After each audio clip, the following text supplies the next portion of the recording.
सोचिए, जब कोई कंपनी कहती है कि उसे करोड़ों का फायदा हुआ, तो हम इस बात पर यकीन कैसे करें? आज हम इसी भरोसे की बुनियाद यानी भारत के अकाउंटिंग स्टैंडर्ड्स की कहानी में उतरेंगे। हम देखेंगे कि ये नियम कैसे बने और कैसे भारत ने दुनिया के साथ कदम मिलाने के लिए एक बहुत ही खास रास्ता चुना। जरा सोचिए, आप एक ऐसी कंपनी में पैसा लगाना चाहते हैं जो पूरी दुनिया में काम करती है। आपको कैसे पता चलेगा कि उनके दिए गए नंबर सही हैं या नहीं? बस यही वो बड़ी पहेली है जिसे अकाउंटिंग स्टैंडर्ड सुलझाते हैं। ये बिजनेस की दुनिया के लिए एक कॉमन भाषा की तरह है, ताकि हर कोई एक दूसरे के हिसाब किताब को समझ सके। तो अगले कुछ मिनटों में हम इन 5 बातों पर गौर करेंगे। पहले, नियम जरूरी क्यों हैं? फिर ये मानक बनते कैसे हैं? ग्लोबल नजरिया क्या है? भारत ने कौन सा रास्ता चुना? और आखिर में इन नए स्टैंडर्ड्स को लागू कैसे किया गया? तो चलिए, सबसे पहली और बुनियादी बात से शुरू करते हैं।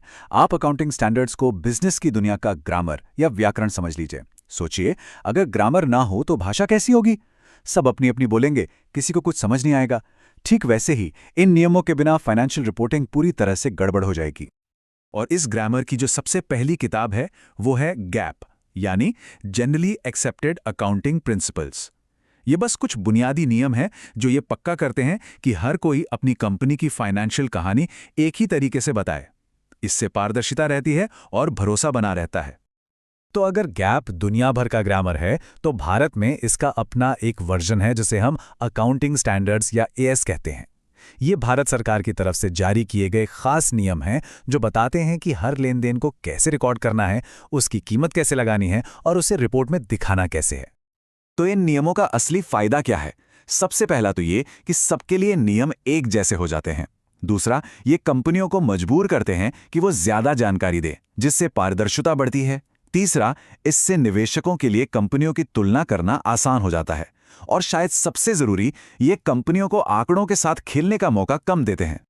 ठीक है, तो ये तो समझ आ गया कि नियम जरूरी हैं, पर सवाल यह है कि इन्हें बनाता कौन है?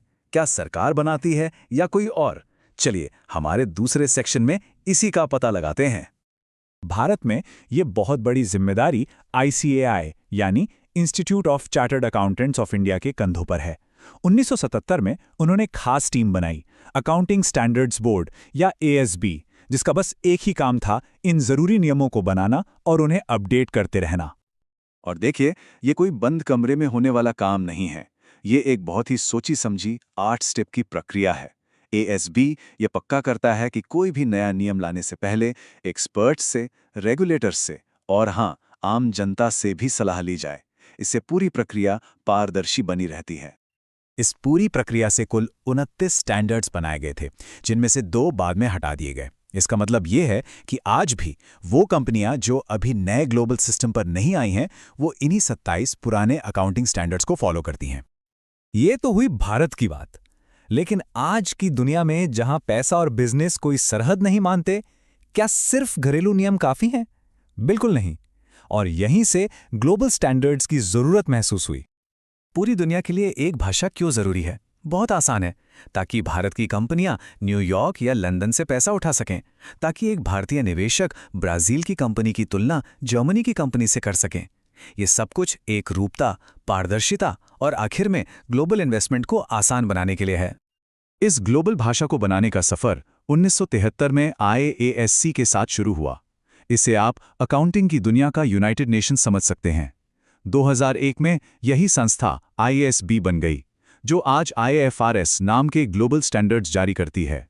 और यही IFRS अब वो रूल बुक है जिसे दुनिया के ज्यादातर देश अपना रहे हैं। तो जब पूरी दुनिया IFRS की तरफ जा रही थी, तब भारत ने क्या किया? क्या उसने आंखें बंद करके उन्हें अपना लिया? नहीं, भारत ने एक बहुत ही सूझबूझ भरा और दिलचस्प रास्ता चुना, जिसे कन्वर्जेंस या अभिसरण कहते हैं। इसे ऐसे समझिए, एडॉप्शन का मतलब था ग्लोबल रूल बुक को जस का तस कॉपी पेस्ट कर लेना, लेकिन कन्वर्जेंस का मतलब था उस रूल बुक को लेना और फिर उससे भारतीय जरूरतों के हिसाब से थोड़ा बदलना। ये ग्लोबल बेस्ट प्रैक्टिसेस और हमारी जमीनी हकीकत का एक मिक्सचर था। और भारत ने यही दूसरा, ज्यादा बारीक रास्ता चुना, कन्वर्जेंस का। इसी से जन्म हुआ इंडियन अकाउंटिंग स्टैंडर्ड्स या INDS का।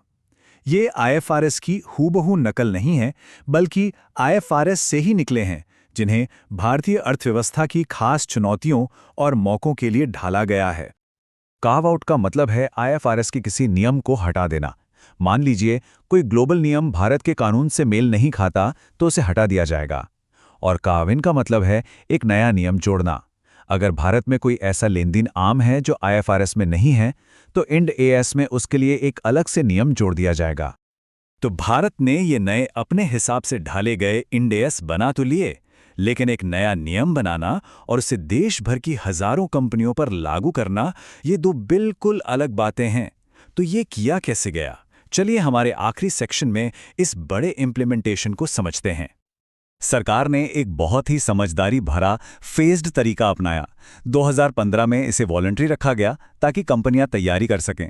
फिर 1 अप्रैल 2016 से सबसे बड़ी कंपनियों के लिए इसे जरूरी कर दिया गया, जिनका नेटवर्थ 500 करोड़ या उससे ज्यादा था। और फिर 1 साल बाद 1 अप्रैल 2017 से बाकी लिस्टेड कंपनियों और 250 करोड़ से ज्यादा नेटवर्थ वाली अनलिस्टेड कंपनियों को भी इसमें शामिल कर लिया गया। कॉरपोरेट कंपनियों की तरह ही NBFCs यानी नॉन बैंकिंग फाइनेंशियल कंपनियों के लिए भी एक अलग लेकिन मिलता जुलता फेज्ड प्लान था, जिसे 2018 और 2019 में लागू किया गया। लेकिन इस कहानी में एक बड़ा ट्विस्ट है। जहां लगभग पूरा कॉर्पोरेट इंडिया अब इंड AS पर चल रहा है, वहीं 2 सबसे बड़े सेक्टर बैंक्स और इंश्योरेंस कंपनियां अभी भी इससे बाहर हैं। कुछ रेगुलेटरी वजहों से उनके लिए इसे लागू करना अनिश्चित काल के लिए टाल दिया गया है, जो इस कहानी का एक बहुत जरूरी लेकिन अधूरा हिस्सा है। तो हम इस सवाल के साथ खत्म करते हैं, क्या भारत का कन्वर्जेंस का ये अनोखा रास्ता एक मास्टर स्ट्रोक था जिसने ग्लोबल नियमों को हमारी ज़रूरतों के हिसाब से ढाल लिया, या फिर ये हमें ग्लोबल मेनस्ट्रीम से थोड़ा अलग करके भविष्य में एक चुनौती पैदा करेगा? ये रणनीतिक फैसला कितना कामयाब होता है, ये तो वक्त ही बताएगा।